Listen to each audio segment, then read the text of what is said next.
¿Es escribido el próximo club de Mbappé será el Real Madrid? Sin ninguna duda. Yo creo que será en el verano del 21. Es decir, en el verano del 21 le quedará un año para ser libre. Yo no creo que pueda venir este verano, lo veo muy complicado, pero yo creo que será jugador del Real Madrid en el año 21.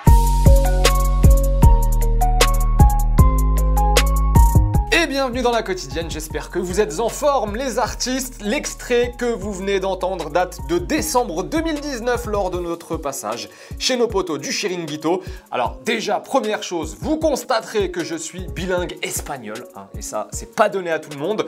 Deuxième chose, Eduardo Inda, le chroniqueur de l'émission, nous avait annoncé à l'époque que Kylian Mbappé signerait au Real à l'été 2021, à un an de la fin de son contrat. Bon, on ne va pas dire qu'il avait vu juste, parce qu'à l'heure où on se parle, eh ben c'est pas encore fait, mais le Real est revenu à la charge hier avec une deuxième offre transmise au PSG pour s'attacher les services de l'attaquant français. Lundi, le montant évoqué était de 160 millions d'euros.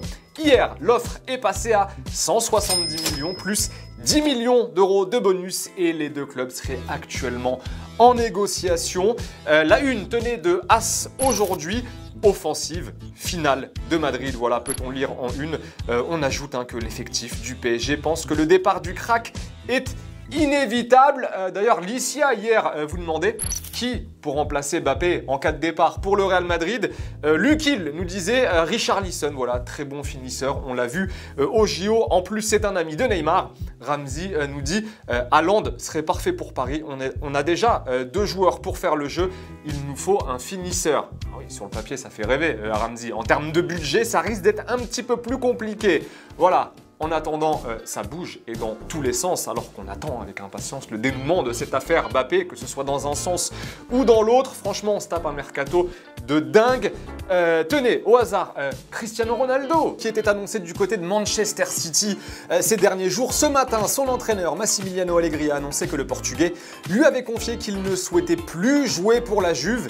Et cet après-midi, on apprend via diverses sources, dont Fabrizio Romano, que Ronaldo n'a pas trouvé d'accord avec City, qui de son côté n'a pas trouvé d'accord avec la Juve. C'est complètement dingue. Résultat, direction United, visiblement, pour Cristiano Ronaldo.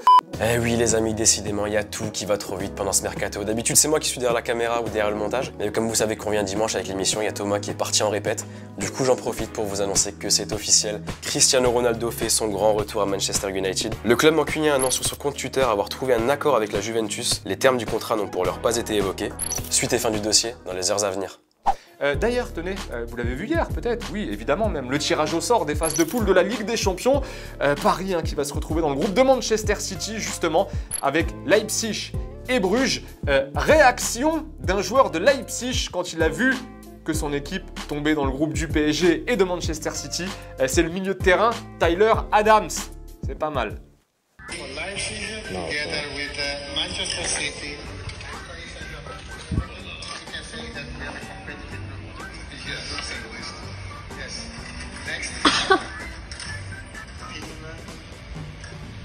No! That's not... Ouais, on peut comprendre sa réaction. Et le groupe de Lille, autre club français engagé, le LOSC, qui se retrouve avec Salzbourg, Séville et Wolfsburg. Dans quelques instants, on parle du tirage au sort de la Ligue Europa. Mais avant cela, le football vrai, direction la Roumanie pour commencer avec le match entre Faroul et le Dynamo.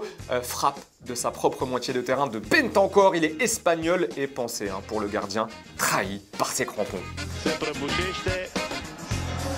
Și balonul intră în poartă.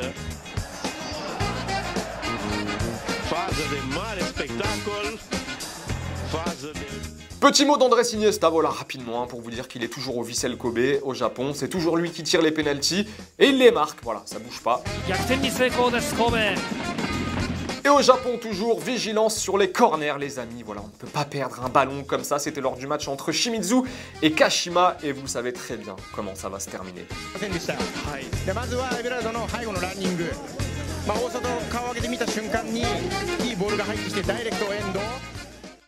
Allez, comme promis, le tirage au sort de la Ligue Europa, il avait lieu aujourd'hui. Qui pour affronter nos clubs français? On le découvre tout de suite. L'OL qui sera opposé aux Glasgow Rangers, au Sparta Prague et à Brøndby. Marseille se retrouve dans le groupe de la Lazio, de Galatasaray et du Lokomotiv Moscou.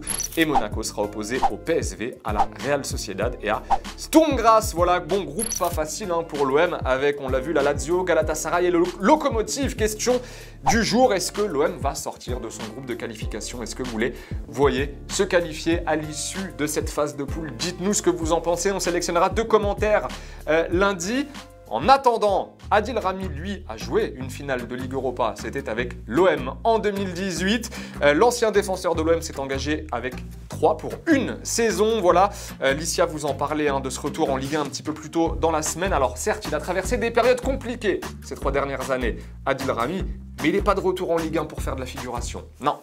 Si j'ai fait ce choix-là, c'est que je compte bien m'épanouir, remettre les points sur les i. Les professionnels le savent. Je suis un grand bosseur. C'est dur de me faire tomber, hein. C'est dur de m'enterrer. Mais voilà, je suis comme ça. J'aime sourire, autant que le travail, la transpiration et la sueur.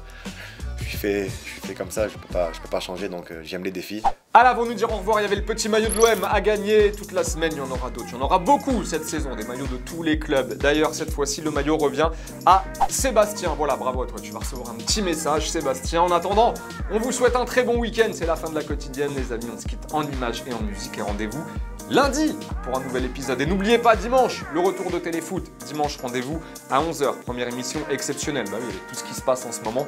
On vous attend. On sera là en tout cas. Allez, à lundi. Salut.